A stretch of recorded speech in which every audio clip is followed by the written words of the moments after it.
केन्दुझर घटगां पीठरे पहुंचले मुख्यमंत्री मोहन चरण माझी। बहु प्रतीक्षित घटगां मां तारिणी मंदिर उन्नयन प्रकल्पर शिलान्यास करेंगे। 60 एकर अंचल को 312 कोटी ऊर्ध्व टंका व्यय तारिणी मंदिर विकास योजना करिसेंती मुख्यमंत्री।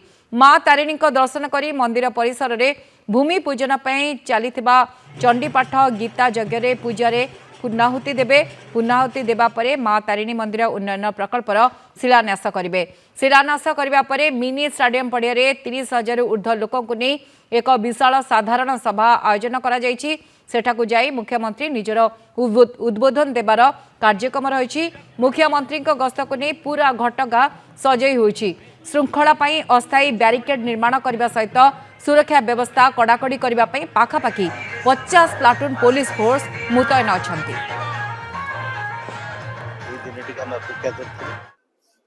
कारण नवा सरकार आसवा पर माननीय मुख्यमंत्री ये पीठर उन्नति 312 कोटी टका पाखापाखि देइछन, जो जमी अधिग्रहण पर 150 कोटी पाखापाखि ये प्रकल्प खर्च हो पार, जोटा बहुत दिन आशा है अंचल लोक कहीं माँ तारिणी होती केन्दुझर अधिष्ठात्री देवी।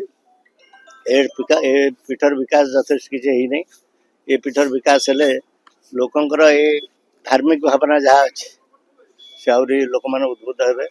यहाँ केवल ओडिशा केन्दुझर नुह ओडिशा रे गोटे ये पीठर गोटे धार्मिक परिचय अच्छे।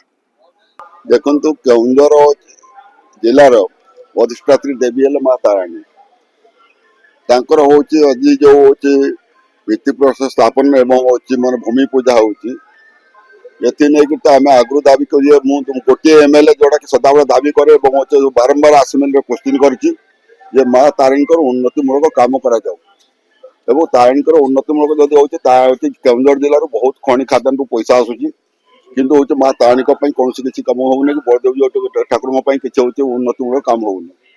एपाई मु सदा सर्वदा दाबी कर आसती जहाँ हो आज हूँ माँ इच्छा पूरण होगा जाऊँगी किसी अंश आज माननीय मुख्यमंत्री केन्दुझर गस्त एवं माँ तारिणी घटगां माँ तारिणी पीठर परिकल्पित जो आज विभिन्न प्रकार नूतन पारिपार्श्विक कार्य शुभ भित्तिप्रस्तर स्थापन अच्छी समस्ते बहुत उत्कंठार सहित अपेक्षा कर